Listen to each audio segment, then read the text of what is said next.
Right, hey, it's Space Word Bird. Welcome to another YouTube video. We are playing some video games today. Today, of course, we're playing some NBA 2K20, playing some My Team. This would be video number 6 in our No Money Spent series, posting a vid every weekend. It's NBA 2K20's release. Here is a look at the current squad. Yeah, an all-diamond squad. This past week, added 3 new diamond reward cards. I got myself caught up with those spotlight solos and picked up diamond Alonzo Mourning and Chris Webber. And from the token market, I added diamond Glenn Rice. Now, Glenn, my 5th diamond to date from the token reward market. So far, I've picked up diamond Bob Cousy, Artist Gilmore, Drazen, Jerry Lucas, and then Glenn Rice. Yes, in that order.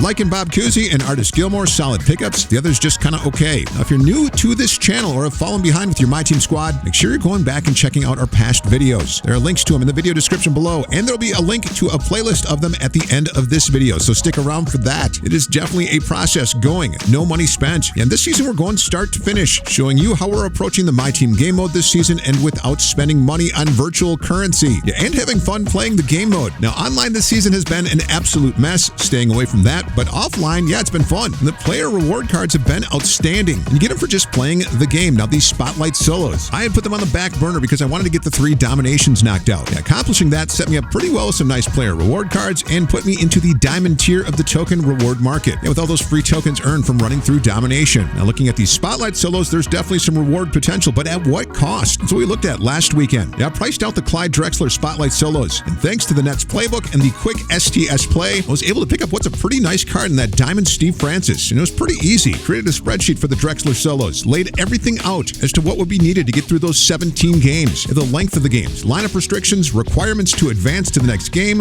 player token and MT rewards, and the spreadsheet definitely helped me get my head around what would be required. Use it. Hopefully it'll help you too. Now this weekend I created 2 more spreadsheets for the Wade and Cagey solos. Yes, I like spreadsheets. Again, looking at the length of the games, lineup restrictions, requirements to advance for each game, but really wanted to look at how much MT would be required to pick up all 12 cards for each set. Yeah, because at some point during the spotlight solos, you're going to need to run every card from that set. For the Wade solos, it would cost around 150,000 coins this weekend, and the solos weren't terribly difficult to run through, just like the Drexler solos, if you had that Nets Playbook. Now, game number 4 from the Wade solos, you do need to score 28 with Udonis Haslem. Would definitely recommend picking up a fully evolved Ruby in auction. Doing this will make your life a lot easier, scoring the 28 required with the card to advance. The game is on all-star difficulty. Now, there were 5 different scoring challenges with that Evolution Dwayne Wade, ranging anywhere between having to score 23 to 25 points and all the way up to 50 points. Not difficult, again, with the Nets Playbook and spamming that quick STS play. Now, there was a question in our last vid on how to equip the quick STS play into your quick plays. There's a quick run-through on that. So when your game starts, you want to pause it right away.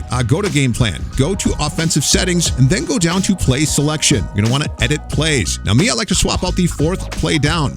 Doing this will make it super quick and easy to call it up. You'll be hitting LB twice when you dial it up. So select the 4th play down and then sub it out for the quick through STS play. And yes, it is that easy. Once it's done, it's going to be there all game. And to call it up, all you're going to do is be hitting LB and then hitting LB again. Super easy, and then, yeah, spam away. Easy buckets. Not uncommon for me to shoot 100% for the game, even on superstar difficulty. It's kind of like running a playbook that has the Wildcat formation in it for Madden solo battles. Now, solo battles almost impossible if you want to get the best rewards, but if you spam the jet sweep on offense and then run that load block right and then switching to punt man safe on defense, you're going to get your rewards. Yeah, fighting the cheese with cheese. And solo battles gives really good rewards for Madden. Nice to see 2K finally getting onto the good rewards train. Now, rocking through these Wade solos, again, I got 24,500 MT, just like with the Drexler solos, 9 tokens, some player reward cards, which are always nice and helpful for adding to my collection levels, and something I'm not pushing for at the moment, but something I definitely have my eye on. And of course, at the very end, got that diamond Alonzo Mourning. Now, Mourning is a 93 overall diamond. Not terribly excited about adding it to the squad.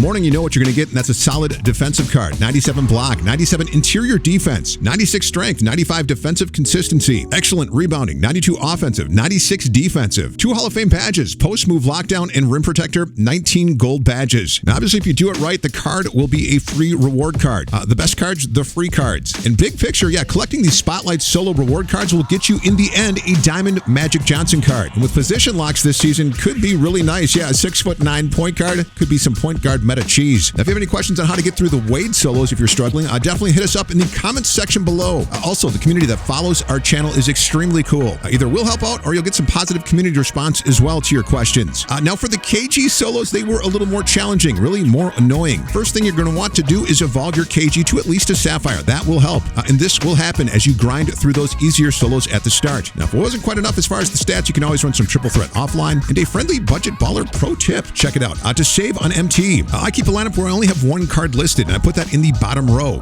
Doing this allows me to load contracts with MT, and you're going to want to do that on these Evo cards early. As an Emerald, it's only going to set you back 160 coins for 5 games. Load 99 games onto your card for convenience and to save MT. And come back and do this later when you're ready to evolve your card to that next tier. Budget ballin'. All 3 of these Emerald Evo cards, Wade, Cagey, and Drexler, are all solid reward cards. You load them up with contracts while they're lower tier cards. Then use them, run them solos, get those stats, run them in triple threat offline as you move up that rewards ladder. Again, the goal, keeping contract costs down. Like I said, these Cagey solos, they were more annoying than difficult. Game number 6, you need to score 40 with Cagey on All-Star difficulty. Game number 8, you had to score 32 on All-Star. Game number 16, you had to score 47 on Superstar. Now, don't sweat it. All these games have 5-minute quarters. How do you get the points? First, make sure your Cagey is evolved to at least a Sapphire tier. Those boosts to the cards will definitely help. Now, you could look at adding a gold stamina shoe to help. Not necessary, but you can look at it. The biggest thing as far as managing stamina is you want to manage your timeouts throughout the game. This will help you tremendously, so make sure you're paying attention to that. Calling a timeout will increase Cagey's stamina. And then, gotta play good defense. Yeah, good defense will lead to good offense. Missed shots are transition opportunities. Push that pace. Get those easy transition buckets with Cagey. But then in the half-court set, you want to make sure you're spreading the floor and then spamming pick and roll. Yeah, get the ball to Cagey inside. It'll be your best bet in the half-court set. And then keep the game close. Yeah, if you get to the final minute and you have at least a 6-point lead, the CPU will start to intentionally foul you and put you on the free throw line. Make sure you got the ball in Cagey's hands. Those are easy buckets, obviously. Now, if you're really struggling to get your points, take advantage of your team fouls. You're having players at the end of the bench to sub in to intentionally foul will stop the clock, prevent the CPU from running the shot clock down, and give you the ball back for more possessions, which of course will help you get your points required. Now, for the rebounding challenges, getting Cagey as double-double was a breeze for game number 15 on Superstar compared to the 20 rebounds you need to get for game number 7 on All-Star difficulty. This game, though, does have 5-minute quarters, which was cool, but 20 rebounds is a lot. Some questions on how to get it done. And we always check out Reddit or 2K Gamer. We did find a YouTube video where a guy literally said, use your Cagey and then pray for the CPU to miss. Yeah, that's a solid strategy. We'll go a little more in depth. First, we would recommend starting Cagey at the 5. Now, against CPU, I don't really bother with switching to zone, but for this CPU challenge, it'll definitely help running a 2-3 zone. A 2-3 zone with Cagey at the 5 will put him right under the basket on defense. Put him in position to get the most rebounds. And then you got to play an aggressive 2-3 zone. On All-Star difficulty, if you're just sitting back, off-balling with Cagey, the CPU will light you up, so you got to put pressure on shooters. Force them to take bad shots. Cagey, a solid rebounder, will definitely clean up on those missed shots. Now, on offense, you can get easy boards by sending Cagey to the paint. To do this, you want to hold down Y. Doing this will make Cagey make a basket cut. Now, if you release Y, it'll pass the ball. You don't want to do this. You want to tap B while holding down Y. This will cancel the pass, but then have Cagey in position underneath the basket. Then let it fly. Yeah, get a bad shot release with your player. Cagey in position will clean up on the offensive glass. Now, again, if you're really struggling, use your team fouls to your advantage. Fouling early will stop the clock. Put the CPU on the free throw line, giving you more possessions to cheese with the Cagey basket cut strategy. Like I said, the Cagey solos, they were annoying, but never had to repeat any. And if you follow our little strategy, you should have no issue as well, hopefully. Now, the reward is a Diamond Chris Webber, 6'9" power forward with a Hall of Fame rebound chaser. Like to see that. Also, Hall of Fame post-spin technician. Now, me, I've had Chris Webber past seasons. He is a fun card to have around. Athletic, balanced inside and outside scoring, good rebounding, okay defense. But again, priced right, a free card if you do it right. Now, speaking of cost, you do need to put up the MT to run through these solos. What that means is, yes, you do need to have every card from each collection. Buy these cards in the auction house. What is a fair price for each card? Mia listed the prices of the cards in both spreadsheets this weekend, but beware, prices will change by time of day and day of week. So if you're looking at those higher tier amethysts, wait to buy these. Wait until you have to get to those final games. Saw the price on Kobe fluctuate this weekend by as much as 30,000 coins in a matter of 12 hours this weekend. So beware of that. But then at the very end of these solos, once you get your diamond reward card, you can sell these cards back in auction. And if you sniped them for a good price, as you're selling them back, hopefully you're making a little profit. Worst case, you're selling them back and breaking even. Then of course, two coming out ahead with the 24,500 MT you're earning from rocking through each group of solos. Now me, I'm glad I got these done. I feel like it was definitely worth the effort. I'm just blown away that 2K is giving us these spotlight solos with these free diamond reward cards at the end. Definitely want to see this kept rolling. I will be upset though if they patch the quick STS play. If I had to repeat these solos multiple times, I would definitely be losing interest in these quick. My time could be better spent sniping and working the auction house. And me right now at over 1.6 million MT, and me lately sniping and flipping these higher value spotlight cards. So get familiar with these cards, get familiar with their pricing, and don't be afraid to take a little risk sniping them and flipping them in auction. Make a little MT.